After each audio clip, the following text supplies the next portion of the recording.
Ученые наконец-то раскрыли правду о «Титанике». 14 апреля 1912 года в 23:40 на борту британского лайнера «Титаник» произошло ужасное событие, которое через 3 часа привело к гибели судна. 15 апреля самый большой корабль своего времени был поглощен ледяными водами Атлантического океана.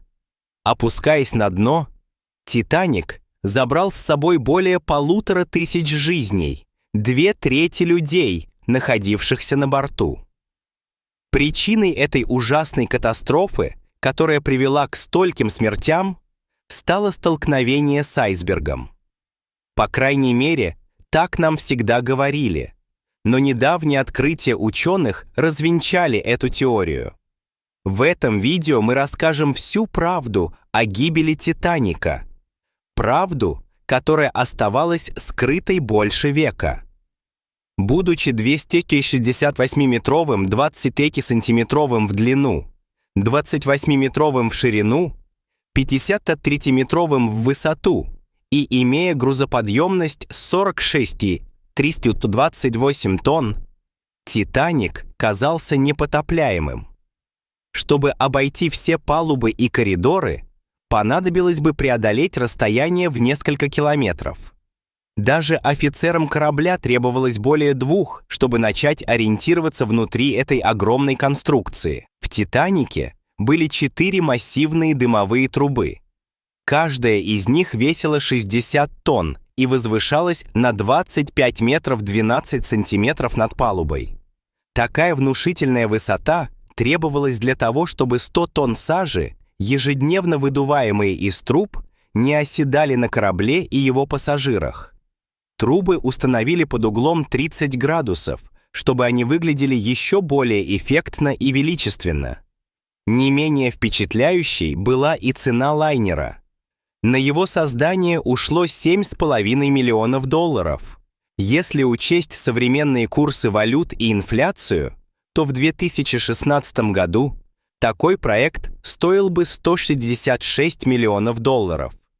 При этом съемки всемирно известного фильма «Титаник» в 1997 году обошлись бы еще дороже – в $200 миллионов. Верфь Harland & Wolff наняла 3000 человек для постройки судна. Даже при наличии огромного числа рабочих, которые трудились 6 дней в неделю, с 6 утра задача оказалась настолько масштабной, что «Титаник» был спущен на воду только через 26 месяцев. Это было сложное и опасное строительство. Представьте, что вы делаете что-то на высоте 20-этажного дома без страховочных тросов. Но люди нуждались в деньгах, чтобы прокормить свои семьи. Рабочие получали по 2 фунта в неделю. Звучит не очень заманчиво, но тогда это была вполне приличная зарплата. За время строительства «Титаника» на верфи погибло 8 человек, и 246 получили ранения. Учитывая все усилия и средства, вложенные в создание этого гигантского механизма, очень сложно поверить, что он стал жертвой простого айсберга. И вот теперь новые открытия позволяют утверждать, что настоящей причиной катастрофы был не лед, а огонь. Журналист Шеннон Малони занимается расследованием крушения «Титаника» уже более 30 лет. Именно он обнаружил огромное 9-метровое черное пятно на корпусе корабля. Он заметил его, изучая фотографию, сделанную перед отплытием судна. Дело в том, что Малони удалось найти альбом с ранее неизвестными фото, которые сделали во время строительства и подготовки лайнера к его первому и единственному рейсу. Судя по следам, пожар продолжался в течение 3 недель при очень высокой температуре. Прежде чем кто-то заметил и потушил его, эксперты из металлургической отрасли уверены, что такое воздействие могло легко ослабить металл, снизив его прочность на целых 75%. Вот почему айсберг без труда вспорол бортовую обшивку корабля. Если бы не пожар, этого ни за что бы не произошло. Однако тот факт, что айсберг ударил именно туда, где металл был ослаблен, лишь одной из звеньев в цепи удивительных и трагических событий, приведших к гибели «Титаника». Руководители строительства знали о пожаре и о том, что корабль не должен отправляться в это роковое плавание, но задержка отплытия означала банкротство для судовладельцев.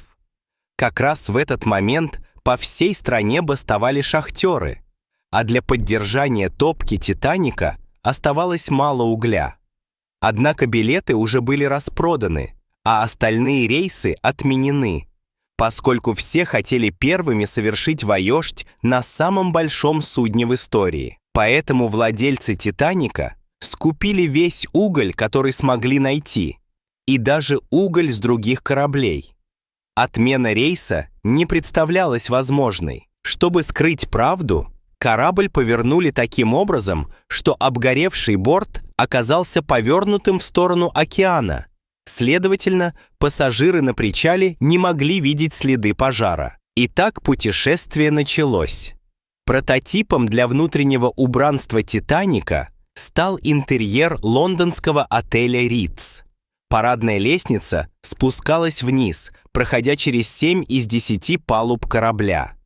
Она была украшена картинами, бронзовыми фигурами херувимов и дубовыми панелями. Удобства для пассажиров первого класса включали бассейн с подогревом, турецкие бани, тренажерный зал, корт для сквоша и салон красоты. Дамы могли даже вызвать парикмахера, чтобы тот помог им прихорошиться к ужину. На борту лайнера издавалась газета «Ежедневный атлантический бюллетень». На «Титанике» было также специальное место для собак-пассажиров первого класса. Питомцев кормили, водили на прогулки и даже могли подрессировать за время плавания. Обед для первого класса – пышная церемония, длившаяся около 5 часов, состоял из 13 блюд, каждому из которых подавалось особое вино. На судне было 1500 бутылок вина, 20 миллионов бутылок пива и 8000 сигар, но не было ни одного бинокля. Почему этот факт заслуживает внимания? Да потому, что наличие бинокля могло спасти «Титаник». Это еще одно трагическое совпадение в цепи роковых событий. В те времена не было сонаров, поэтому для обнаружения угроз по пути следования корабля специальные люди следили за горизонтом в бинокле. Но на «Титанике» все бинокли оставались запертыми в специальном шкафу. Единственный человек с ключом от шкафчика, второй помощник Дэвид Блэр, был замещен в последнюю минуту. Он так спешил покинуть судно, что забыл передать ключ своему сменщику. Эта оплошность была обнаружена только через 3 дня, когда лайнер был уже в океане. Имея экипаж доступ к биноклям, айсберг был бы замечен гораздо раньше, и столкновение удалось бы избежать. А еще трагедии могло бы не случиться, если бы корабль не шел с превышением допустимой скорости. «Титаник» выбился из графика, и это было неприемлемо для его репутации. Вот почему он двигался со скоростью намного выше, чем та, на которую были рассчитаны его механизмы. Еще одна преступная халатность была связана со спасательными шлюпками.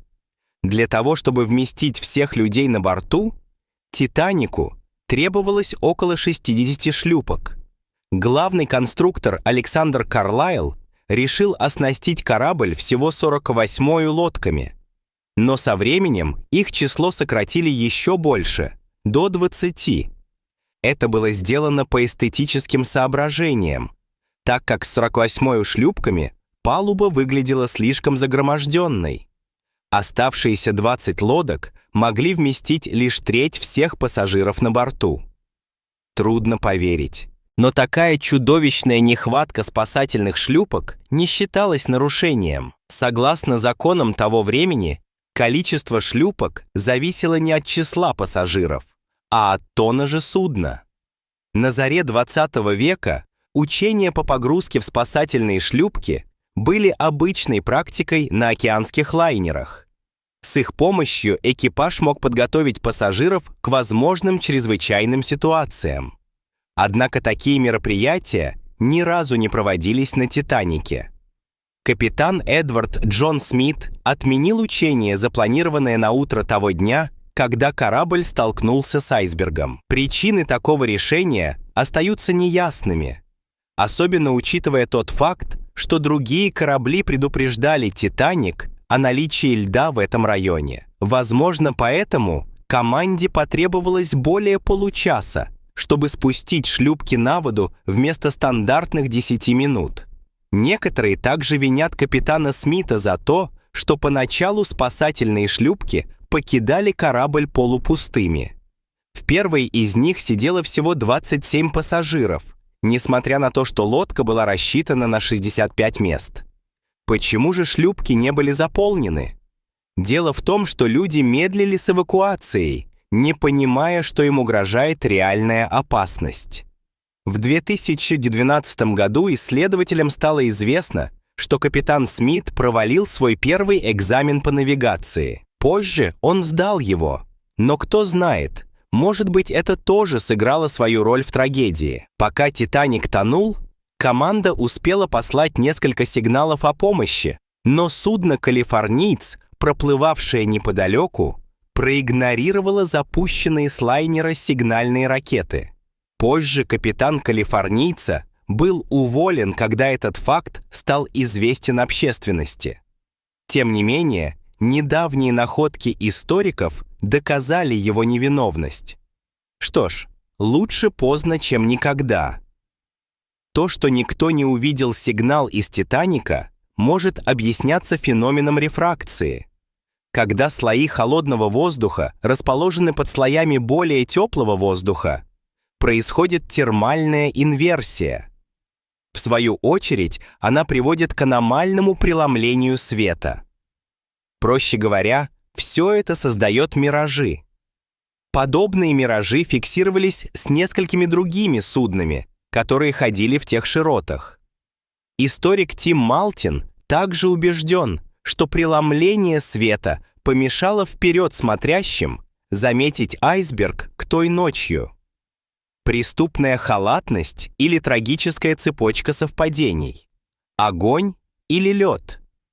Какими бы ни были причины, крушение «Титаника» унесло жизни сотен людей и до сих пор будоражит умы исследователей и простых людей.